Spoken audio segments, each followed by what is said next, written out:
I think the biggest impact has been in the local housing market.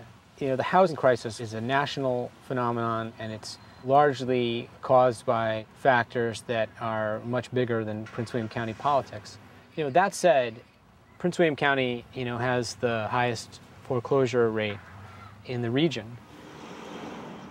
The negativism that's emerged is creating long-term damage to those economies. People who have felt threatened and unwelcome have left. And there's evidence of that in declining retail sales. These stores generated a B-poll tax, they generate sales tax, they generate jobs. The housing markets where these people have lived, those houses generate real estate tax. A deteriorating house generates less real estate tax than one that's up and running. Those were the houses that were the first to go, and that did improve, but at the same time it's pretty desperate to look down the street that you've lived your whole life and see almost half of it empty.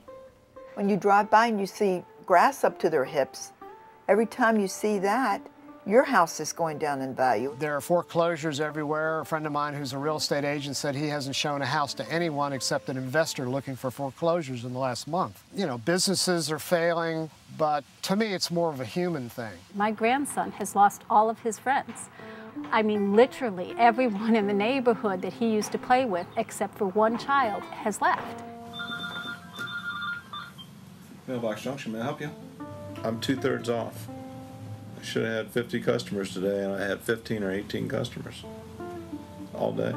These predominantly Hispanic shoppers shopped in stores that weren't Hispanic. These stores operated at a very small margin.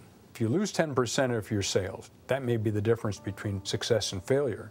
Investors avoid controversy. A controversial company loses its investors. It happens in local economies too. The slowdown in the economy is happening because of a national slowdown in the economy. In Prince William County, they made it worse by targeting a portion of their low-income population and making it feel less welcome. They took that spending power, that tax-generating power, that economic benefit out of the solution.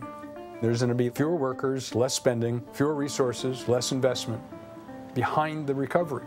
And some of that will have shifted to other places that seem more accommodating, more friendly.